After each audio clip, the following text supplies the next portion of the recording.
Welcome to the QB Film Room. This is Brian Trulin. Thanks for joining. Thanks for watching. Also, thank you for following us on Twitter, okay? Watching all of our YouTube videos. Really appreciate it. It means a lot. I just wanted to issue a thank you right off the bat. So, because we're certainly trying to grow this operation slowly, but hopefully steadily. So we're continuing to strive to make improvements to bring you more content and better content too as well. But today I want to talk about Kirk Cousins, okay, because obviously he's a pending free agent. There's been a lot of talk about, okay, who is he as a player? Truly, who is he? Okay, is he more like Chase Daniel, but he was just in an elite system with Jay Gruden, much like Andy Dalton was, and then when they lose Jay Gruden, they look like street free agent quarterbacks at times. Like, who knows, But I'll say this: Kirk Cousins is better than Andy Dalton. He's better than probably at least 10 to 12 of the current NFL starters. Okay, from a pure passing standpoint, he's good. But I'm telling you, you have to give credit to Jay Gruden because the design, how he helps his quarterbacks. They all do good under him. And the fact that Cousins made, what was it? He's made close to $50 million the past 2 years, 2016, 2017. He's made, a lot of money on a per year basis. One of the higher paid quarterbacks in the league.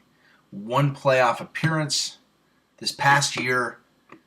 He played pretty well, but I felt like Kirk was getting tired around probably late October, early November, even just from some of his interviews that he conducted, and with good reason too, because he was getting blasted. That Washington O-line was below average for the majority of the season, and then injuries really put a damper on some of Washington's offensive weapons as well.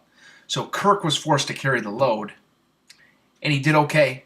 He did pretty good at times, but there were other times where, he could have stepped up and he didn't.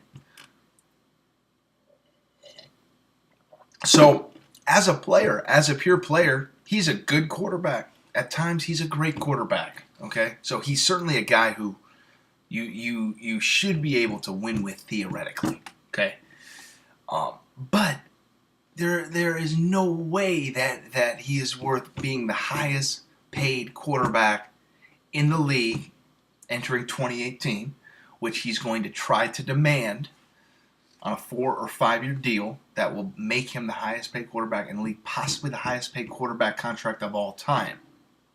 I understand the nature of contracts, how they work, but how can this happen? He's just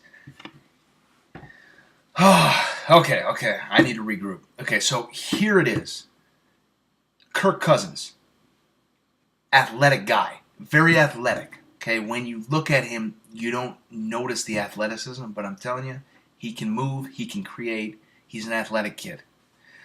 From an arm strength standpoint, average at best. At times, he can be slightly above average when the design and the timing of the pass play are impeccable. Okay, he can show an above average arm. Okay, but if he has to fit the ball deep down the field, 45 yards plus, maybe 45 to 52 yards down the field, and he has to have that extra ounce of arm strength, oftentimes he doesn't have it. The ball will die during the last 5 to 7 yards. Okay. Now you may say, well, what about Tom Brady? He doesn't have a really strong arm, and you're right. His arm strength is good, not elite. But Brady does have a propensity to not have his passes lose steam at the end, even if he doesn't have that high-end arm talent. Kirk Cousins' passes will lose steam at the end. Okay, Kirk doesn't do an excellent job of generating power and torque from his legs when he's throwing the ball, 20 to 30 yards plus down the field. He doesn't. He has a tendency to just use his wrist and his arm.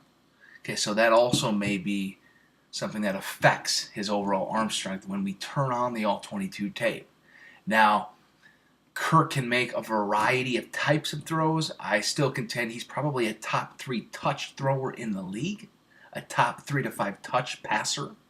Okay, and his accuracy can be really, really good. Okay, he's an anticipation pure passer at heart who has pretty good feet. When pressure comes, he's okay in dealing with pressure, but by no means is he in the upper half of the league of quarterbacks in terms of navigating a pocket and finding lanes to throw.